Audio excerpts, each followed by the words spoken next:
भारत में स्थित 12 ज्योतिर्लिंगों के निर्माण की अद्भुत और रोचक तथ्य। पहला, सोमनाथ मंदिर। सोमनाथ मंदिर में स्थापित ज्योतिर्लिंग 12 ज्योतिर्लिंगों में सर्वप्रथम ज्योतिर्लिंग है। माना जाता है इस मंदिर का निर्माण चंद्रदेव नामक राजा ने शिव जी के श्राप से बचने के लिए कराया था। इस मंदिर का नाम हर युग में अलग अलग मिलता है। जैसे वर्तमान युग में हम इसे सोमनाथ के नाम से जानते हैं। यह मंदिर 17 बार अलग अलग राजाओं द्वारा लूटा गया और नष्ट किया गया। इस मंदिर को सर्वप्रथम किस सदी में बनाया गया था, इसका पता आज तक नहीं चल पाया है। 2020 में प्रधानमंत्री के आदेश पर शोधकर्ताओं ने जब यह शोध किया तो कुछ ऐसा मिला जिसे देख सब हैरान रह गए। शोधकर्ताओं ने जब जीपीआर मशीन से यहाँ की जमीन को देखा तो जमीन के भीतर 3 मंजिला पक्की इमारत का पता चला जो एल आकार का है।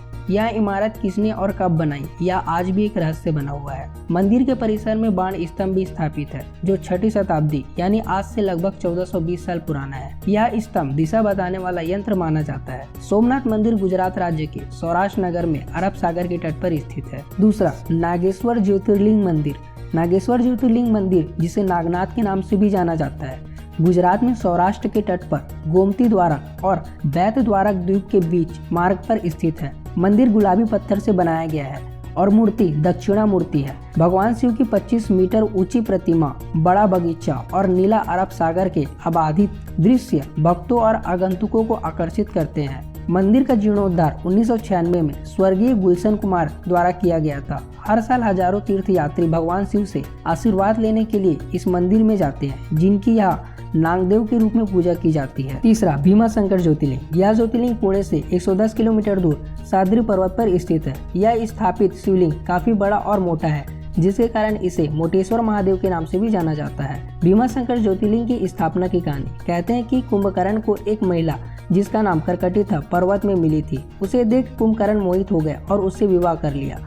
विवाह के बाद कुंभकर्ण लंका लौट गए, लेकिन करकटी पर्वत पर ही रह गई। कुछ समय बाद करकटी को एक पुत्र हुआ जिसका नाम भीम रखा गया। कहते हैं कि जब श्री राम ने कुंभकर्ण का वध किया तो करकटी ने अपने पुत्र को देवताओं के चल से दूर रखने का फैसला किया। बड़े होने पर जब भीम को अपने पिता की मृत्यु का कारण पता चला तो उसने देवताओं से बदला लेने का निश्चय लिया। भीम ने ब्रह्मा जी की तपस्या करके उनसे बहुत ताकतवर होने का वरदान प्राप्त किया। कामरूपेश्वर नाम के राजा, जो भगवान शिव के बहुत बड़े भक्त थे, एक दिन भीम ने राजा को शिवलिंग की पूजा करते हुए देख लिया, जिसके बाद भीम ने राजा को भगवान की पूजा छोड़ उसकी पूजा करने के लिए कहा। राजा के बात न मानने पर भीम ने उसे कारागार में डाल दिया, किंतु राजा फिर भी शिवलिंग बनाकर उसकी पूजा करने लगे। जब भीम ने ये देखा तो उसने अपनी तलवार से राजा के बनाए शिवलिंग को तोड़ने का प्रयास किया। ऐसा करने पर शिवलिंग से स्वयं भगवान शिव प्रकट हुए, जिसके बाद भगवान शिव और भीम के बीच युद्ध हुआ, जिसमें भीम की मृत्यु हो गई। फिर देवताओं ने भगवान शिव को उसी स्थान पर रहने के लिए प्रार्थना किया। इस स्थान पर भीम से युद्ध करने के कारण इस ज्योतिर्लिंग का नाम भीमशंकर पड़ा।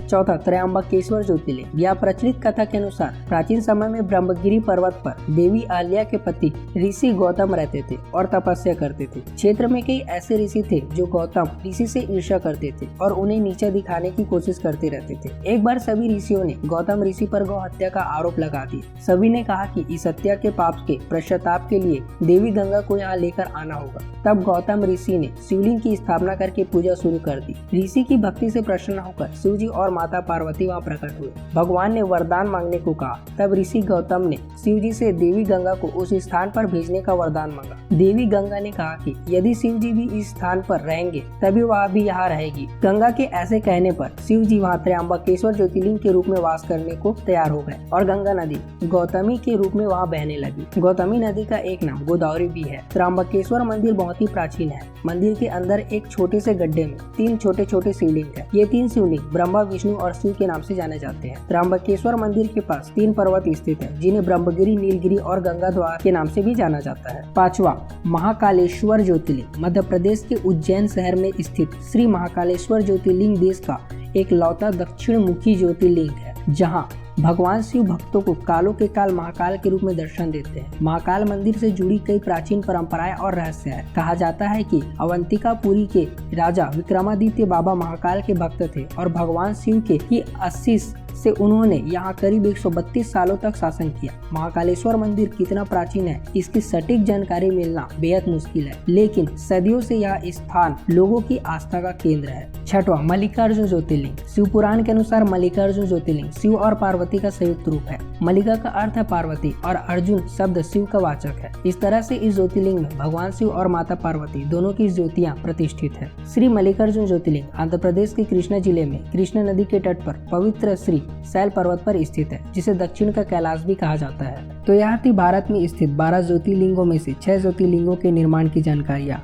अगले 6 ज्योतिर्लिंगों के निर्माण की जानकारियाँ हम आपको अगले वीडियो में देंगे। तो चैनल को जल्दी से सब्सक्राइब करें और वीडियो अच्छी लगे तो वीडियो को जल्दी से लाइक करें।